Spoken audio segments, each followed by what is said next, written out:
Hello everyone and welcome to the second game we're covering from the FIDE World Rapid Team Championship. It is Arjun Erigaisi versus Viswanathan Anand. Team MGD1 faces Team Freedom, and this is board 1 we are talking about. Although Arjun has overtaken Anand on the live ratings and in the official ratings in classical chess, in rapid chess Anand is still higher rated, almost in the top 10, whereas Arjun, somewhere in the top 20, I think around world number 16, number 17. But he does get the white pieces. He had the black pieces in the last game that we've covered, and he definitely wants a win. But facing your lifelong role model and someone who probably inspired everyone in India to take up chess, it's definitely an honor, but also definitely not an easy task. So let's see what happens. Sort of something like maybe when if you guys remember when Peter Svidler had to face off against Kasparov, even though probably at that time Svidler knew a lot more theory, and after Kasparov retired and Kasparov comes back every year, whenever Svidler has to face him, it's always it's as if he's hoping that Kasparov wins. So I don't know if it's like that with the Indian youngsters. Maybe they just want to crush everyone, doesn't matter. I think it's a very exciting matchup. So let's check it out. Arjun with white opens with pawn to d4. We have knight to f6 by Vichy, pawn to c4, pawn to e6, and knight to f3. We have pawn to d5, so the standard queen's gambit declined. e3, bishop to e7, and now pawn to b3. Again, a very, very natural development. Knight to c3 is a bit more popular than b3, but b3 very close second. Castles with bishop to d3, and Anand strikes with pawn to c5. Castles kingside with knight to c6, bishop to b2, again, just pointing everything at that black king. Sorry about the weird arrow, still, I don't know why the interface allows it. And c captures on d4. Sometimes, you say, okay, to take is a mistake, maybe it's better to develop first than to release the tension. But if you don't, let's say if you play pawn to b6, then you might run into something like captures, knight to e5, and all of a sudden your knight is hanging, so you don't have time for c captures on d4. Then you have to play bishop to b7 first, and then maybe, this knight gets all the way to e5. It's possible, it's not a mistake or anything, just c captures on d4. It is more forcing and requires you to lose less time. And as you can see, Anand is already losing less time. Arjun already burned over 2 minutes. We have e captures on d4, and now knight to b4. b6 here, again, more popular, but Anand says, all right, let's go after the light square bishop. Bishop to e2, and now pawn to b6. We have knight to c3, and bishop to b7. And only now you're probably thinking, okay, now knight to e5. But no. Knight to e5 has been played, rook e1 has been played, pawn to a3 has been played, and those are very, very natural moves here. But rook to c1 by Arjun is a new move, so already as of move 12 we have a completely new game. Anand captures on c4, as of course, why wouldn't he? He wants to open up his light square bishop. We have b captures.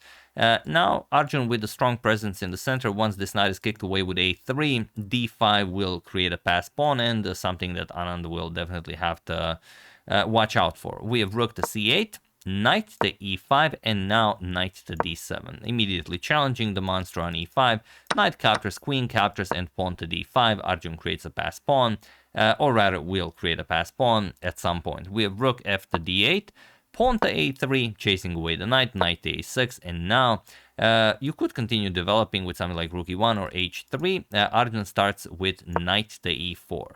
And okay, that's, a most magnificent steed, if you will, but Anand challenges it right away. He plays knight to c5, and now queen d4. Not only defending the knight on e4, but also threatening checkmate on g7. So pawn to f6, Anand defends, and now knight captures on c5. We have bishop captures on c5, queen to g4, as weaknesses have been created. So now Arjun is threatening to play bishop captures on f6. The g-pawn is pinned. Pawn to f5, with tempo attacking the queen and guarding checkmate on g7. So Arjun throws in a Zwischenzug, d captures on e6, and you have to calculate very well what to do here. The problem with trading queens, let's say f captures, e captures on d7, and now rook somewhere, let's say c6, rook cd1, and the pawn is nicely defended. Yeah, also the g4 pawn is saying you're going to have to defend it, but this is very well defended. And now something like bishop e5, bishop g3, bishop h4, and the black is maybe even lost already. So after d captures on e6, Anand plays queen to e7, which is by far the best move, and now queen captures on f5. And if you now counter the material, it seems that both players have a rook pair, a bishop pair, a queen. Only Arjun is up 2 pawns, and he has a passed pawn on e6. But still, you can feel that Anand's position is there's something, about activity. And he goes for rook to d2.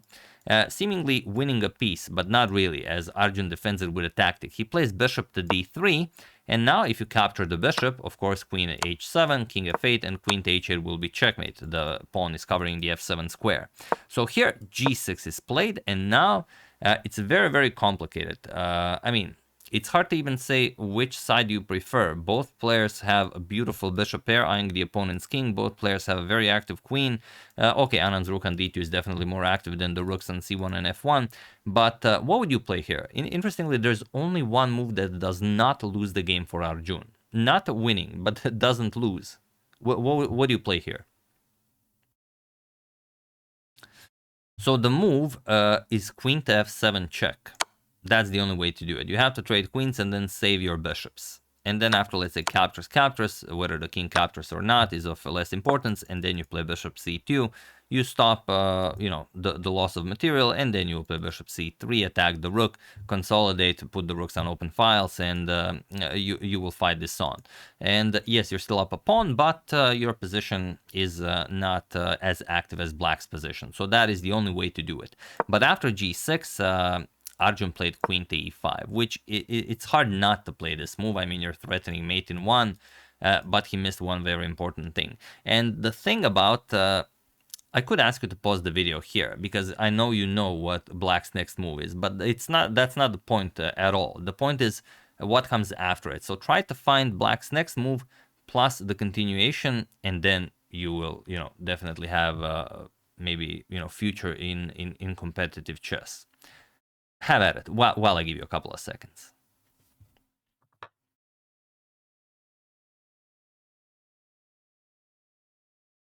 So every move other than the one Anand played loses on the spot, as it's very, very difficult to defend against this checkmate. You have to play rook captures on b2.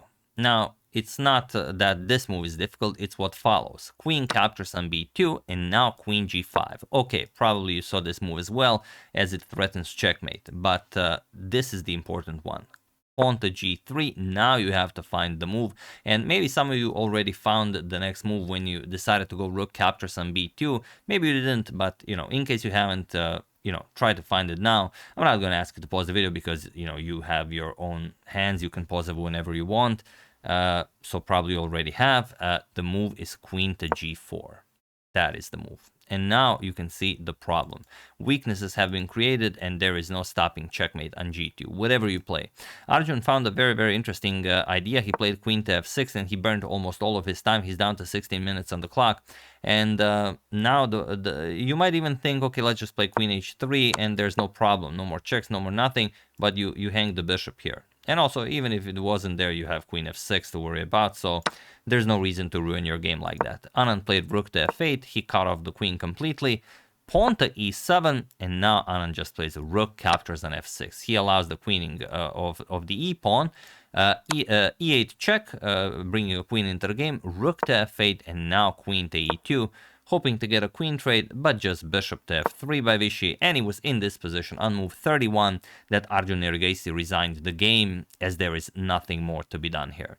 Problem is, whatever you do here doesn't really matter after the queen moves, or you could even go to e5, looks like a more active square, but just queen h3, and that's it. You will have to go through nothing really. You can't give a check here, you can't give a check here, there are no checks, there's nothing here. Next move you get checkmated, unless white plays some silly moves. So yeah, great game by both of them, but it is Anand who takes this one. And you think, yeah, okay, in speed chess, obviously the younger player, and Arjun is more than twice as young as Anand, or twice as, well, I don't know what the correct expression is, but Anand is twice Arjun's age, more than twice Arjun's age. And you think, okay, it favors the younger player, but they didn't call him the lightning kid for nothing. Anand is still incredibly fast, and as you can see, he finished the game with 4 minutes on the clock. I mean, that is absolutely incredible. So even though Anand won on board 1, the match between Team MGD1 and Freedom ended in a draw, as the 4 other boards had a draw, and on the last board, MGD1 won the game. So the match is a draw, but they are the first to take away at least half a point from them. So yeah, that's the game. Hope you guys enjoyed it. Always wonderful to see Vishy playing well, especially with the black pieces, something that he's very well known for. I would like to thank Richard Schwartz, Brian Willits, Obakeng Grafela, Norman Duda, and Justin and Olaf Love Chess for a contribution to my channel. Thank you a lot, really appreciate it. As usual, you can check 2 of my previous videos here. Thank you all for watching, and I will see you soon, continuing to check up on your wonderful suggestions and whatever else happens in the chess world. Thank you all, I will see you soon, and have an excellent rest of your day, and do use hashtag suggestion, as it really helps out when I choose the games. See you soon.